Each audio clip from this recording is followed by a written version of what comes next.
Burnsy K16. If my math is doing me justice, then your team, right, your players are between 9 and 10 years old.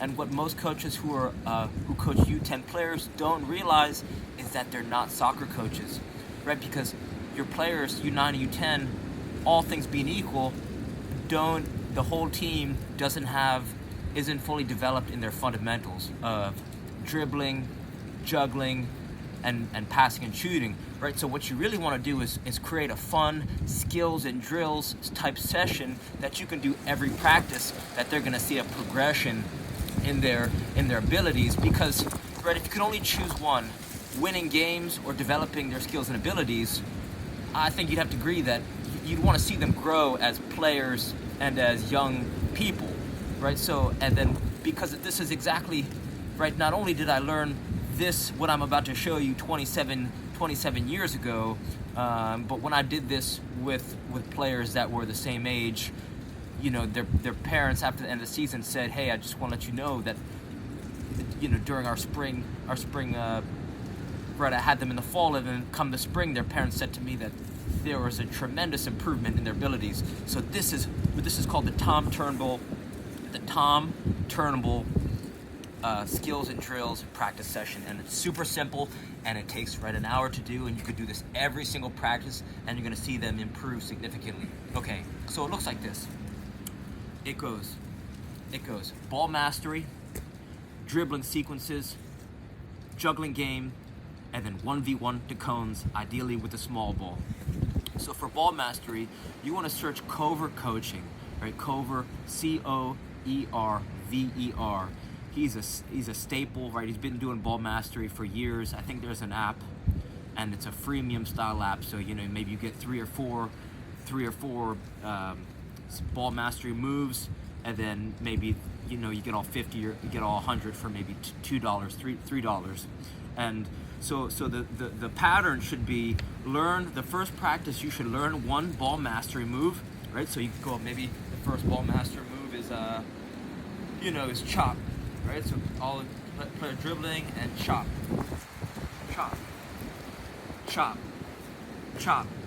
and then the next practice, right? When you do the ball mastery in the beginning, you review the one from before, and then you teach the new one. So that's the kind of tempo, so that by the end of practice, or by the end of the season, you know, they start practicing. You say, okay, everyone, show me your chop. So then they show you the chop, and then you say, okay, everyone, show me the L move. And then they show you their L move, and you say, okay, everyone, show me your scissor. And then they do the scissor, and then you say, okay, show me the L drag. So now they're doing L drag, right? So it should build, right? Each practice should build on the last practice, and it's just almost a fun memory recall. So, right, you can do warm up, and then the first 10 to 15 minutes, ball mastery. So, Cover Coaching, Coerver.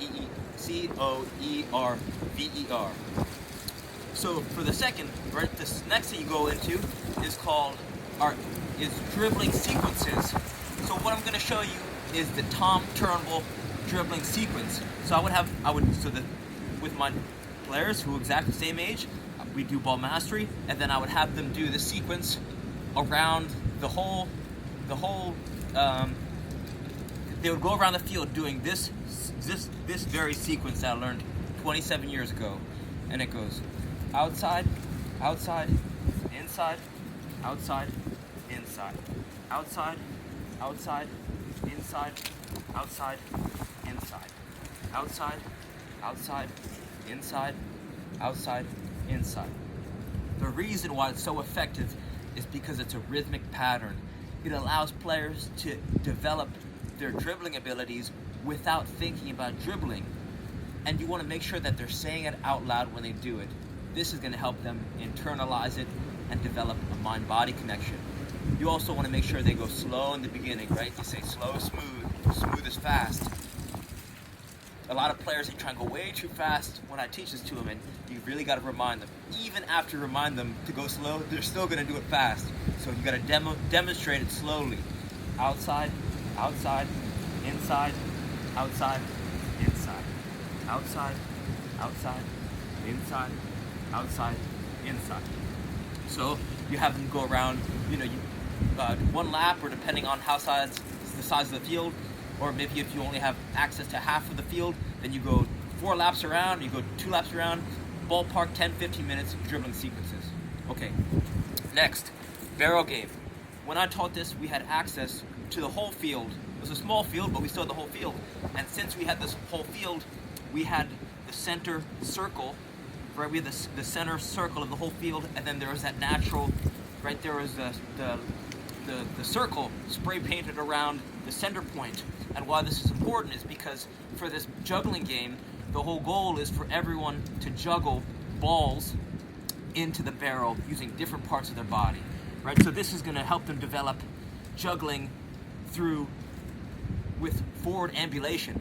Forward ambulation just means ball moving forward, right? So you could buy a garbage can, or maybe there's a garbage can at the field. You could buy you could buy a brute barrel for $20 and you keep it in your trunk, something like that. But you could use a hamper, you could use a bucket, you can use a landscaper's barrel, any vessel that you have access to, right? So you put it in the middle of the field, and then you have everyone, right? You have everyone line up around the circle, and they're going to be in close quarters, so they're going to be bumping into each other.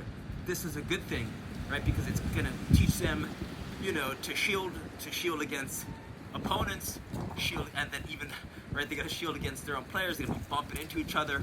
They're going to be, complaining to you that, Tommy or, Lindsay's bumping into their ball, whatever.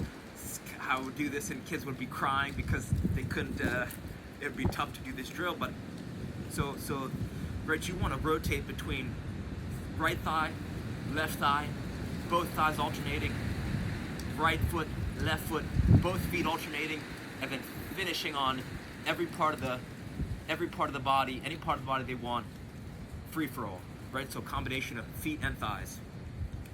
They say make skills easy, make strength hard. So in the beginning, right, you got to teach them what winning looks like, what winning feels like. So you got to have the whole team, I'm talking, could be 10, 15, 20, 25 players surrounding this whole entire barrel. So it's a race. It's a juggling race into the barrel. So you could say, okay, starting with the ball in your hands, right? You don't want it starting at the ground because they don't maybe not have the skill to flick the ball up and get it on a juggle. So you want to make it easy for them to succeed. Tell them put the ball in their hands, and then they're juggling with their thigh into the barrel. Start with the thigh because it's larger surface, in theory easier for them to accomplish the task. So 2 or 3 steps away, boom, boom, boom, just like that. And then, so in the beginning, first practice, you're going to teach them the progression, but you don't want to whistle, right? You don't want to slow down the progress of some players versus other players, right? Because Tommy might be better than Sally. So if Tommy can go through the whole progression in the time allotted for this exercise, you don't want him to restrict it because Sally's still working on her right foot, even though Tommy's, can do the whole thing, right, left, both thighs alternating, both feet alternating. So this is why this is a beautiful game, because players who are more advanced can really get the most bang for their buck, while the players who are still beginners working on it can still challenge themselves. So it doesn't matter if you have more advanced players than players who are more skilled, right? It's still something that, right, more advanced players, if you recognize players on your team and more advanced, you have them start farther away, right? They're over here.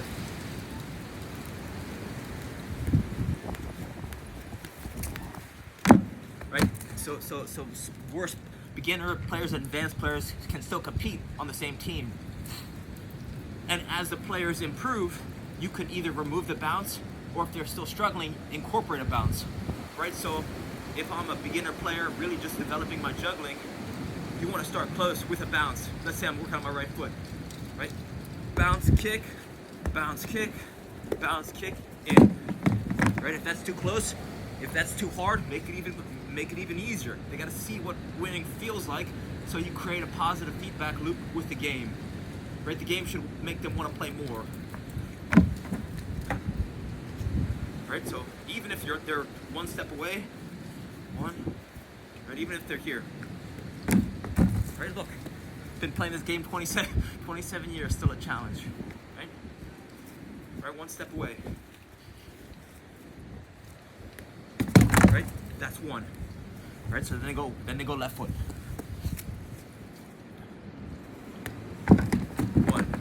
Right, so it's both feet so right, then left, then both feet alternating with or without a bounce, and then it's right thigh, left thigh, both thighs alternating with or without a bounce, and then you finish with any part of the body they want with or without a bounce. Right, so this game easily takes, take up 10, 15 minutes. Okay. Last part is 1v1 to cones.